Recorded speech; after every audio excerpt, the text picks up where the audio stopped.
It's time to take 5 for safety. It's time for another episode of Let's Not Die Today on the Toolbox Talk Show Network. Hey folks, do me a big favor and like or subscribe wherever you get your podcasts, and don't forget about our friends over at 7TAPS. They make microlearning easy. Go to 7taps.com, check out the community version.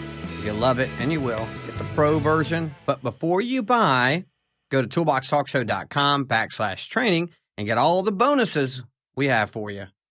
Our topic today, another short, cold stress. Lower temperatures are not only uncomfortable, but can also be a serious workplace hazard. Everyone needs to understand cold stress and how to protect themselves. In today's episode, we will discuss the dangers of cold stress and ways to stay safe during those winter months. Let's start with definitions.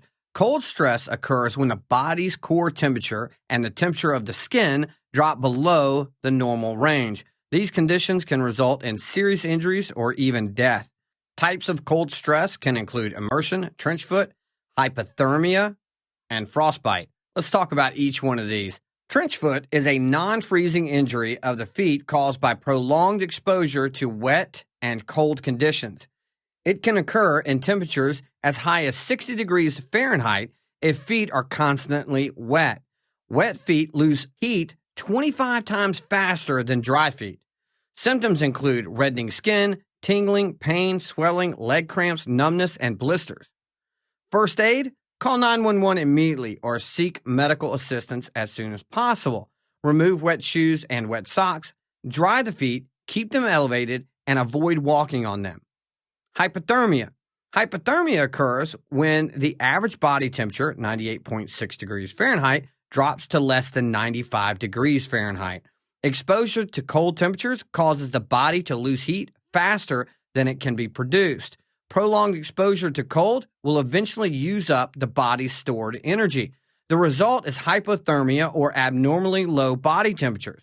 Hypothermia typically occurs at freezing temperatures, but can occur at cool temperatures, above 40 degrees Fahrenheit, if a person becomes chilled from rain, sweat, or immersion in cold water.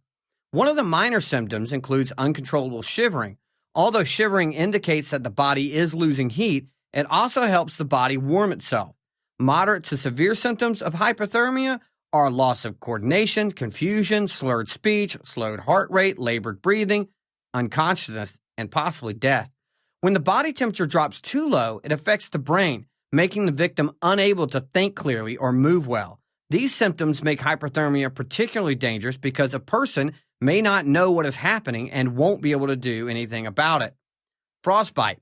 The freezing of the skin and tissues causes frostbite. The risk of frostbite is increased in people with reduced blood circulation and among people who are not appropriately dressed for cold temperatures. Frostbite can cause permanent damage to the body and in severe cases can lead to amputation. Symptoms can include reddened skin, gray or white patches in the fingers, toes, nose, or earlobes, tingling, aching, a loss of feeling, stiffness, and blisters. First aid? Protect the frostbitten area by wrapping loosely in a dry cloth and protect the area from contact until medical help arrives. Do not rub the affected area because rubbing causes damage to the skin and tissue.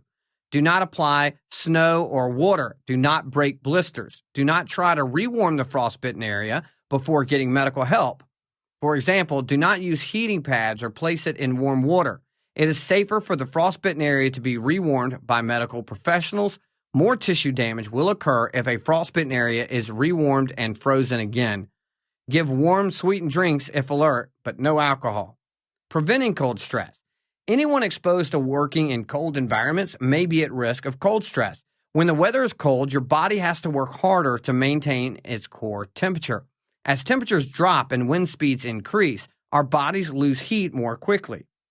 Remember this, use PPE that is suited to the environmental conditions. Select proper clothing for cold, wet, and windy conditions. Know the symptoms of cold stress, how to prevent cold stress, and what to do to help those affected. Control the environment using heaters or building enclosures to shield work areas from drafts to reduce wind chill. Take frequent breaks in warm, dry areas to allow the body to warm up. Use the buddy system or work in pairs. Wear layers of loose-fit clothing appropriate for working in cold and keep it as dry as possible. Keep extra clothing accessible in case your garments or protective gear get wet. Wear a hat or hood to help keep your whole body warmer. Hats reduce the amount of body heat that escapes from your head. Cold stress is severe, and anyone working outdoors during the winter can be at risk. Following these tips could save you from accidents, injuries, and even death. Thanks for listening to another episode of Let's Not Die Today. If you'd like free PDF versions of all our talks, please scroll down halfway on the homepage and sign up for our mailing list. As always, you can find us on Apple Podcasts, Spotify, and YouTube. If you love what we do, please tell your employer about us. Oh, yeah, and don't forget to subscribe. We'll love you for it. See you next time.